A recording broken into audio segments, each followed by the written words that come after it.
አሰላሙ አለይኩም ወራህመቱላሂ ወበረካቱ። ውድና የተከበራችሁ የፍቅር ጎጆ ቤተሰቦች እንዴት አደራችሁ? እንዴት ዋላችሁ? ሁላችሁንም እንደ ሰዓት አቆጣጠራችሁ ሰላም ብያለሁ ማለት ነው። ክርስቲያኑ ወገኖቼ ሰላም ብያለሁ ማለት ነው። ዛሬ ይዤላችሁ መጣሁት ኤላና ሰብሌን ድራማ ማለት ነው ክፍል 34 ይሆናል ማለት ነው። እነሆ እንድትከታተሉ በአክብሮት ጋብዛለሁ ማለት ነው። ወዳችሁና ፈቅዳችሁ ስለምትከታተሉ ከልብ አመሰግናለሁ ማለት ነው። እና እንግዲህ ባለፈው ክፍል 37 ማለት ነው ያለቀው ክፍል 33 ማለት ነው። ማለቂያው ላይ እንግዲህ ሰብሊ አልሚን አማላጅ ለኤላ ልክ እሄድልሻለሁ ሁለተኛ አጠገብሽ ዝር እንዳይል አደርጋለሁ በማለት ነበረ ማለት ነው። እንግዲህ ትዕዛዟን አክብራ ወይም አሸማጋይነቷን ይዛ ሄዳ ማለት ነው። አልሚ እንግዲህ ለኤላ ሰብሊ ሁለተኛ ድጋሜ አጠገቤ እንዳደርስ ብለሃለች ሲላትም ስትለውም እንግዲህ ይህን ከፈለገች ከትምህርት ቤት ጀርባ በኋላ አገኛታለሁ ውሳኔንም ማሳውቃታለሁ በማለት መልስ ይሰጣታል ማለት ነው። እሱም እንግዲህ እሺ ብሎ ማለት ነው በዛ በቦታው ላይ እና በሰዓቱ ላይ እዛ ቦታ ተገኝቶ ነበር ማለት ነው። እንግዲህ ምንድነው ውሳኔ ይሄው መጥቻለሁ ስትለው ሚሰብለ እንግዲህ በጣም እንደምታፈቅርኝና እንደምትወጅኝ አማላጅ ልከሽብኛል። ለምንድነው በስሜት የምትቀልጁ? ምንድነው የምትፈልጊው ከኔ ሲላትም እሷም ድሮም አንተን ማመን የለብኝም እንዴት ነው እንደዚህ ያልኩት? እኔ ፈጽሞ እንደዛ አላልኩም ሲልም አሁን ለማንኛውም እያሉ ወሬ እያወሩ እያለ ጆኒ መጣና እንግዲህ ከወሬያቸው ላይ ለማቋረጥ ያደረገው ጥረት በከባዱ ተሳክቶለታል ማለት ነው። መሲም እንግዲህ ይሉንታ ይሁን ፍቅር ይሁን ሳታውቀው ማለት ነው ጆን ሲመጣ እኔ በጣም የምወደው ፍቅረኛ ጆን አለ፣ ስለዚህ እባክህ ካጠገቤ ሂድልኝ ህይወቴንም አትበጥብጠው በማለት ለኤላ ድምጿን ጎላ አድርጋ ትነግረዋለች ማለት ነው። ኤላም ለማንኛውም አንቺም እኮ ትወጅኛለሽ ከራስሽ ጋር ለምን አትሆኝም? ሰው እንዴት ከራሱ ጋር ተጣልቶ መኖር ይችላል? በማለት መልስ ይሰጣታል ማለት ነው። እሷ ግን ፈጽሞ ውሸት እንዳልሆነ ይሄ አጉል የምትጎርረውና ይሄ እንትን የምትለው እንጂ እኔ ፈጽሞ አንተን አልወድህም በማለት መልስ ትሰጠዋለች ማለት ነው። ልክ እንዳልሆነና እንደምትወደው እንግዲህ እየነገራት እያለ ማለት ነው ጆ መጥቶ እንግዲህ ጆ ሲመጣ እባክህ ኤልያስ ትሄድልን አሁን ፍቅረኛ ስላለ ከእሱ ጋር ነው ጊዜ ማሳለፍ የምፈልገው ብለው እንግዲህ ኤላም እንግዲህ ሁሉንም ነገር እንዳተፈጠረ እንትን ብሎ ማለት ነው። አይ በቃ ካልሽ እኔ እሄድልሻለሁ መልካም የፍቅር ጊዜ እንደምታሳልፉም ተስፋ አደርጋለሁ ማለት ነው። ካጠገቧ ዞር ብሏል ማለት ነው። ዞር ሲል ደግሞ ካጠገቧ ፈጽሞ አትወድም ማለት ነው።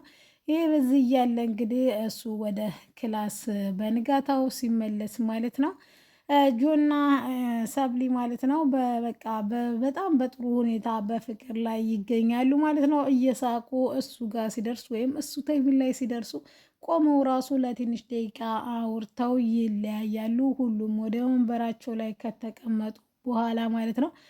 እንግዲህ ሰብሊ እንግዲህ አልሚን በጣም አዝኜብሻለሁ ትላታለች ማለት ነው። ለምንድን ነው ያዘንሽብኝ ስትላትም ትናንትና ሁሉንም ነገር ጨርሻለሁ ብለሽኝ ባዘዝሽ መሰረት ከትምህርት ቤቱ ጀርባ ሄጄ ነበር፣ ነገር ግን አንቺ ያልሽው አልሆነም ትላታለች። ሲጀመር ተንግዶ ወዳ አንቺ ጣልቃ እንዳትገቢ ትላታለች ማለት ነው። እሺ ትላታለች። ጣልቃ አልገባም ግን ጀንትሉ ስለሚቀልድ እንጂ ትዕዛዜን አያጥፍም ወይም ያከብራል ትላታለች። ለማንኛውም ጣልቃ አትግቢ ብያለሁ ትላትም ጓደኛዋም እንግዲህ እሺ አንቺ ካልሽ እኔ ምንም አደርጋለሁ በማለት አልሚም እንግዲህ በሀሳቧ ተስማምታለች ማለት ነው። እንግዲህ ደስታ ከረሚላ እያለ እንደው ይሄ ደስታ ከረሚላ ከየት ነው የሚገኘው እያለ ከትምህርት ቤት ውጭም ግቢም ፈልጎ ያጣው ደስታ ከረሚላ ናታን ድንገትን እያወራ ያለ ቲቸር በቃሉ ይሰማዋል ማለት ነው። እሱም የፍቅር ትዝታው እንግዲህ ደስታ ከረሚላ አምጣልኝ እንደምትለውና ክላስ ሲገቡ ሁሌም የደስታ ከረሚላ እንደሚሰጣት ያስታውስና ነገር ግን በዚህ ኑሮ ላይ ትዳር ከተጨመረ እያረሩ መሳቅ ሳይሆን እያረሩ አሻሮ መሆን ነው የሚሆነው ብሎ ይሄ ነገር ማስታወስ የለብኝም ብሎ ቲቸር እንግዲህ በቃሉ ማለት ነው ናታልን ይመታል። መሲም የኔ ደስታ የሚያስደስት ከሆነ ግዴታ ደስታ ከረሚላውን ማግኘት አለብህ በማለት ጥላው ትሄዳለች ማለት ነው። ክላስም ሲገቡ ማለት ነው አላጓራም ትለዋለች። ቢያንስ እንኳ ሰላም በኝ እኔ እኮ ላገኝ አልቻልኩም ይላታል ማለት ነው። እሷም ለራሷ እንደ ህፃን ልጅ እንደሆንኩብህ አውቃለሁ። ነገር ግን ለእኔ ምን ያክል እንደምትጨነቅልኝ ለማወቅ ይሄ ማድረግ ግዴታዬ ነው። ናታን በጣም ይቅርታ በማለት በውስጧ አፍጠሽ ተምታይ ለምን አታናግርኝም ሲላትም መደበርም መውራትም የኔ ፍላጎት ነው ወይም የኔ መብት ነው። ስለዚህ እባክህ አታዋራይ ካልኩኝ አታዋራይ ነው። ከየትም ብለህ ከየትም አምጣ አልኩህ አምጣ፣ ካላሳላምጣ እኔን ለማዋራት ፈጽሞ እንዳታስብ ትለዋለች ማለት ነው። እሱም እንግዲህ ምን አባት ይሻለኛል ይሄ ደስታ ከረሜላ እያለ ማለት ነው። ትንሽ ትምህርት ቤት ከቆዩ በኋላ ማለት ነው ትንሽ ይደብራትና ከትምህርት ቤቷ አይኑን ስታየው ምንም አልቻለችም ነበረ መሲ ማለት ነው። ስትወጣ ኤላ ተከትሏት ይወጣል ማለት ነው። እንግዲህ ኤላ ሲከተላት ሊነግራት ነው ብላ ማለት ነው ተከትሏ መሲ ትወጣለች ማለት ነው። ከዛም በጣም ይቅርታ መሲ፣ እንደዚህ ለማድረግ ፈልጌ አይደለም።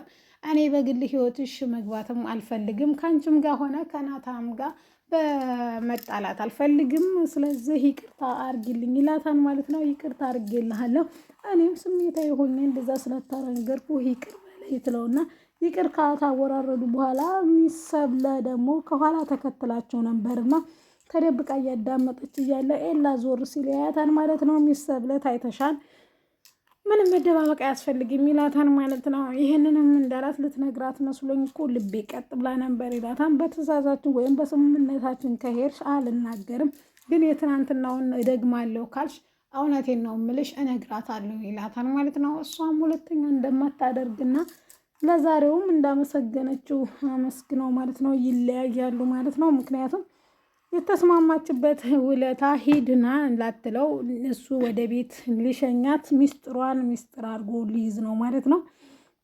በዚህ በኩል ደግሞ እንግዲህ የማትወጣው ችግር ውስጥ እየገባች ነው ማለት ነው። ፍቅረኛዋን እሷ እንደሚከዳት አታውቅም። እሱ ግን በቃ ከካሌብ ጋር ሌላ ሴራ እየጠነሰሱ ነው። የዚህን ሁሉ ሴራ ባለቤት እና ጆን እንደሆነ ስታውቅ መሲ ሰብሊ ምን ይሰማታል? ምን ትወስናለች? ለማለት በጣም ከባድ ነው። መሲ በተፈጥሮዋ በጣም ጠንካራ ተማሪ ናትና ውሸትም የማትወድ ናት ማለት ነው። ነገር ግን ይሄ ሁሉ ውሸት የዋሸው ጆን መሆኑን ያወቀችለት እኔ ምን እንደምታረግ ራሱ ግራ የሚገባት ነው የሚመስለኝ ማለት ነው።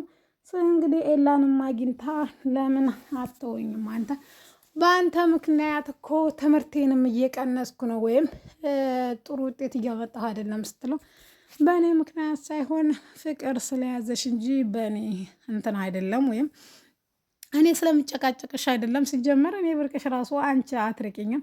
አሁን ሰብለን መሲን ስከተል ምን ተከትለሽ አስወጣሽ ሲላትም ተያው እንትን ትነግራታለህ ብዬ አስቤ ነው ስትለውም እሱም ታዲያ እንግዲህ ዞሮ እኮ ያወደሽ ነው የተከተልሽ። ስለዚህ ምንም ልበላት ምንም አንቺ ግድ የማይሰጥሽ ከሆነ ትእዛዛችንን የማታከብሪ ከሆነ ምንም ብላት የራሴ መብት ነው ይላታል ማለት ነው። መሲ ዝጋ እንግዲህ ሰብሊ ማለት ነው ምን ማድረግ እንዳለባት ግራ ገብቷታል ማለት ነው።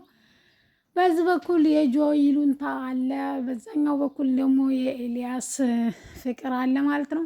ኤላ ማንም ሰው ሳይኖር ሲቀር ይጠቅሳታል። እሷም ሰው ሲጠላውና ሲገፋው አይወድም ትላለች በልቧ ግን ወይም ሰብለን ወይም አልሚን ሳይወራ ደግሞ በቅናት እርር ድብን ትላለች ማለት ነው። ሌላኛው ዳግም ደግሞ እንግዲህ በእንትና